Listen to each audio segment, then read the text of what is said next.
Le chapitre 2 vous propose une brève histoire du placebo, allant des premières découvertes datant des années 1770, quand un médecin viennois a utilisé pour la première fois des aimants afin d'induire ce qu'il pensait être des convulsions thérapeutiques, jusqu'aux avancées des temps modernes, alors que les neuroscientifiques s'efforcent de résoudre les mystérieuses énigmes du fonctionnement du cerveau.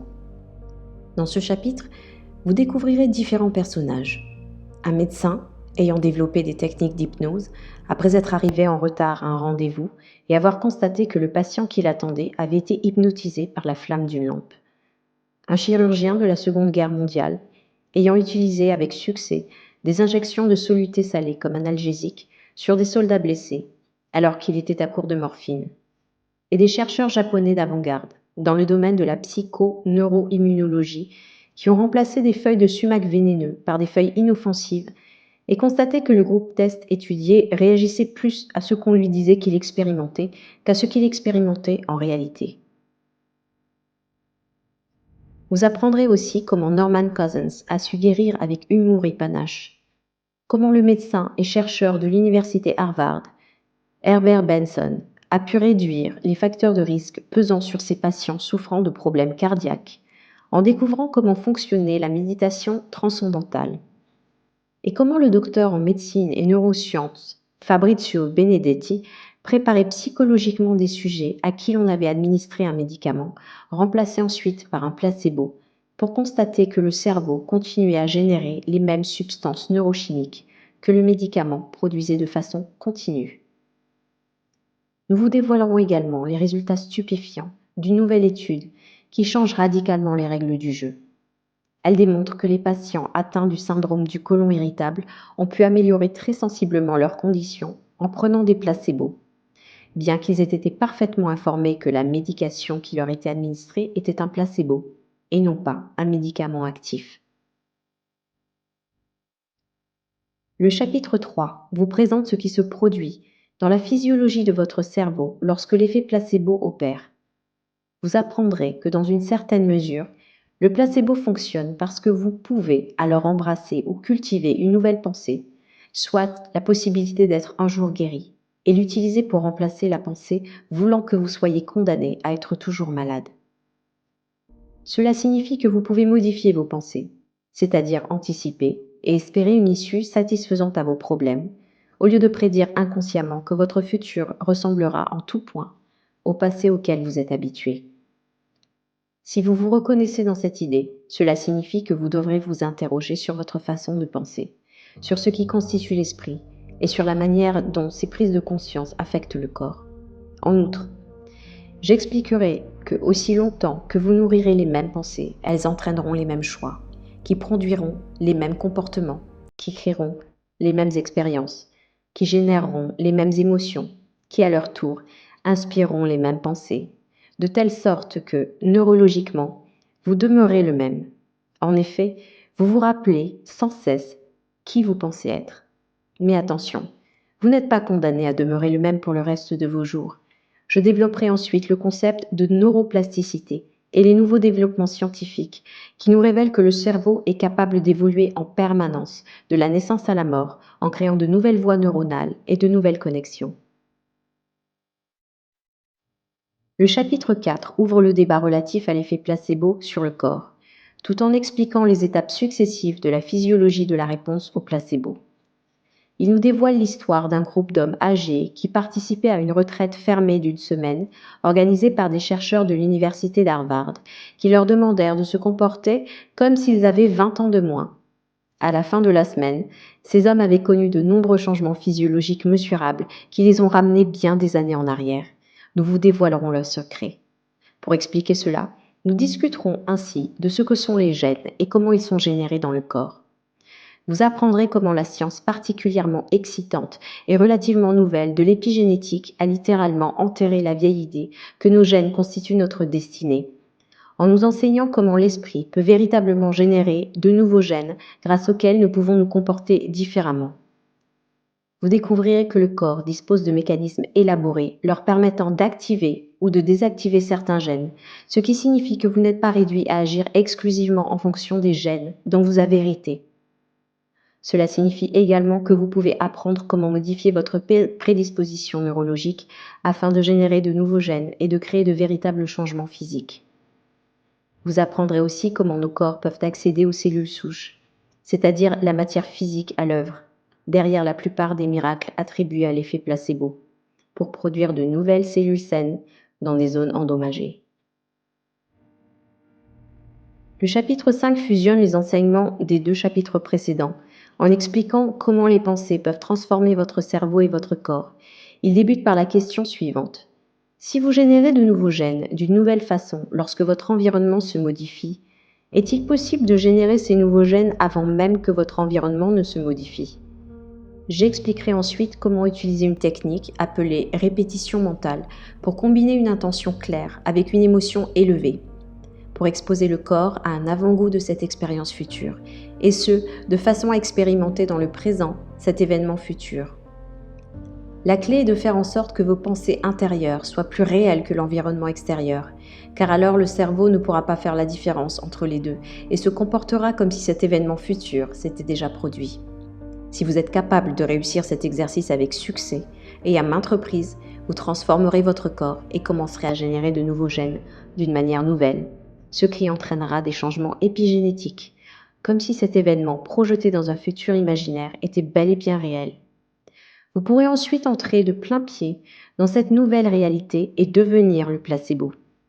Ce chapitre n'illustre pas seulement les avancées scientifiques expliquant ce phénomène, il décrit les expériences de nombreuses personnalités publiques, issues des horizons les plus divers, qui ont utilisé cette technique, peu importe que ces individus aient été ou pas pleinement conscients de ce qu'ils faisaient alors, pour réaliser leurs rêves les plus fous. Le chapitre 6, qui se concentre sur le concept de suggestibilité, débute par une histoire fascinante et quelque peu effrayante. Elle présente le cas d'une équipe de chercheurs ayant entrepris de mener des tests sur une personne saine, normale, respectueuse de la loi et facilement influençable par l'hypnose, afin de déterminer si cette personne peut être programmée à commettre un geste qu'elle considérait normalement comme impensable, soit tirer sur un étranger avec l'intention de tuer. Vous apprendrez que les individus sont sensibles à divers degrés de suggestibilité et que plus vous êtes suggestible, plus vous pourrez accéder à votre esprit inconscient. La clé est la compréhension de l'effet placebo, car l'esprit conscient ne représente que 5% de qui vous êtes. Les 95% restants sont constitués d'un ensemble d'états programmés dans le subconscient dans lequel le corps est devenu l'esprit. Vous apprendrez aussi que vous devez aller au-delà de l'esprit analytique et entrer dans le système d'exploitation de vos programmes subconscients pour que vos nouvelles pensées donnent de nouveaux résultats, modifiant ainsi votre destin génétique, tout en ayant clairement conscience que la méditation est un outil puissant pour vous aider à atteindre cet objectif. Ce chapitre se conclut sur une brève description des différents états des ondes cérébrales afin de déterminer celles qui sont le plus appropriées pour favoriser un état de suggestibilité accru. Le chapitre 7 révèle comment les attitudes, les croyances et les perceptions changent votre état d'être et créent votre personnalité, c'est-à-dire votre réalité personnelle, et comment vous pouvez les modifier pour créer une nouvelle réalité. Vous découvrirez le pouvoir que les croyances inconscientes exercent et vous pourrez ainsi identifier certaines des croyances qui vous habitent sans que vous en ayez conscience. Vous apprendrez que l'environnement et les mémoires associatives peuvent réduire à néant votre capacité à changer vos croyances. J'expliquerai plus en détail le point suivant. Pour modifier vos croyances et vos perceptions, vous devez combiner une intention claire avec une émotion élevée, qui conditionnera votre corps à croire que le potentiel futur que vous avez sélectionné dans le champ quantique s'est déjà produit.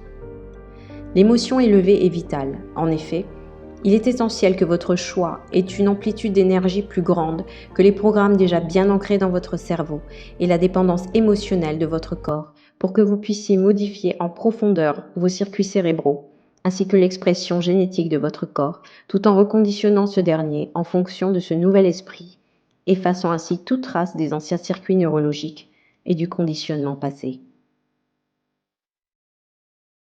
Dans le chapitre 8, je vous présenterai l'univers quantique, ce monde imprévisible de la matière et de l'énergie dont sont composés tous les atomes et toutes les molécules de l'univers, qui en réalité s'avèrent constitués pour l'essentiel d'énergie évoquant un espace vide plutôt que de matière solide. Le modèle quantique qui postule que toutes les possibilités existent en ce moment présent est la clé de l'utilisation de l'effet placebo aux fins de guérison, car il vous permet de choisir un nouvel avenir pour vous-même tout en l'observant réellement dans la réalité. Vous comprendrez ainsi qu'il est en somme tout à fait possible de traverser le fleuve du changement et de démystifier l'inconnu. Le chapitre 9 présente les cas des 3 participants à mes ateliers qui ont fait état de résultats véritablement remarquables en utilisant des techniques similaires, et ce, afin d'améliorer leur santé. Tout d'abord, vous rencontrerez Laurie, chez qui, à l'âge de 19 ans, ses médecins avaient diagnostiqué une maladie osseuse et dégénérative jugée incurable. Bien qu'elle ait subi 12 fractures majeures dans sa jambe et sa hanche gauche, ce qui l'obligeait à se servir de béquilles pour se déplacer, aujourd'hui elle marche tout à fait normalement, sans même avoir besoin d'une canne, et les rayons X ne révèlent aucun signe d'une quelconque fracture osseuse. Je vous présenterai ensuite le cas de Candace, à qui on avait diagnostiqué la maladie d'Hashimoto, une affection thyroïdienne entraînant de nombreux problèmes, durant une période de sa vie où elle éprouvait beaucoup de rage et de ressentiment. Son médecin traitant lui déclara qu'elle devait prendre des médicaments pour le reste de ses jours, mais Candace put prouver qu'il avait tort lorsqu'elle parvint finalement à améliorer sa condition. Aujourd'hui, totalement amoureuse de sa nouvelle vie, elle ne prend aucun médicament pour soigner sa thyroïde, car les tests sanguins ont révélé que celle-ci était parfaitement normale. Enfin, vous rencontrerez Joanne, la femme mentionnée dans la préface, une mère de 5 enfants et une femme d'affaires en pleine ascension que beaucoup considéraient comme une superwoman, avant qu'elle ne s'effondre soudainement et qu'on ne lui diagnostique une forme avancée de sclérose en plaques. Sa condition se détériora rapidement à un tel point qu'elle ne put bientôt plus bouger ses jambes. Lorsqu'elle participa pour la première fois à mes ateliers, les changements constatés furent mineurs, jusqu'à ce jour ô combien particulier, où celle qui n'avait pas bougé ses jambes depuis des années se mit à marcher autour de la pièce sans aucune assistance, après une méditation d'1 heure. Le chapitre 10 évoque les cas de rémission remarquables qu'ont vécu certains participants à mes ateliers, incluant les scanographies du cerveau. Vous découvrirez le cas de Mireille, qui s'est complètement guérie de la maladie de Parkinson, et celui de John, un quadriplégique qui n'a plus jamais eu besoin de se servir de son fauteuil roulant après une méditation d'1 heure. Vous apprendrez comment Cathy, une patronne d'entreprise qui connaissait un franc succès, a appris à saisir l'instant présent, et comment Bonnie a su se guérir de fibromes et d'abord d'ensaignements menstruels. Enfin, vous rencontrerez Geneviève, qui connaissait un tel état d'extase lors des méditations que des larmes de joie coulaient sur son visage, et Maria, dont l'expérience pourrait seulement être décrite comme équivalent à un orgasme cérébral. Je vous livrerai les données que mon équipe de scientifiques a collectées à partir des scanographies cérébrales des participants, et ce, afin que vous puissiez, vous aussi, constater les changements dont nous avons été témoins en temps réel durant les ateliers. L'enseignement essentiel de ces données prouve qu'il n'est pas nécessaire que vous soyez un moine ou une religieuse, un érudit, un scientifique ou un chef spirituel pour parvenir à de tels résultats. Pour ce faire, vous n'avez besoin ni d'un doctorat, ni d'un diplôme de médecine. Les gens décrits dans ce livre sont des personnes ordinaires, tout comme vous. Après avoir lu ce chapitre, vous comprendrez que ce que ces gens ont accompli ne relève ni du magique, ni même du miraculeux. Ils ont simplement appris et mis en pratique les compétences qui leur ont été enseignées. Si vous mettez en pratique les mêmes compétences, vous serez en mesure d'obtenir les changements similaires. La partie 2 est entièrement consacrée à la méditation. Elle inclut le chapitre 2, qui retrace les différentes étapes, en demeurant fort simple, de la préparation à la méditation, tout en décrivant des techniques spécifiques qui vous seront très utiles. Le B vous donne des instructions, étape par étape, pour utiliser au mieux les techniques de méditation que j'enseigne dans mes ateliers.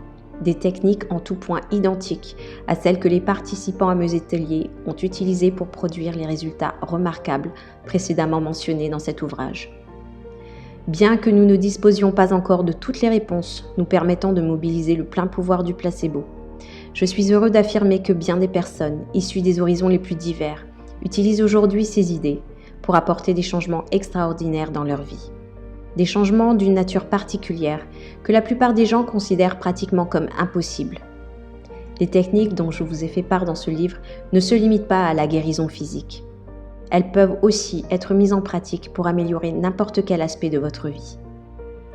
J'espère que ce livre vous inspirera et vous incitera à essayer ces techniques afin d'introduire dans votre vie un type de changement similaire qui, à première vue, pourra sembler impossible.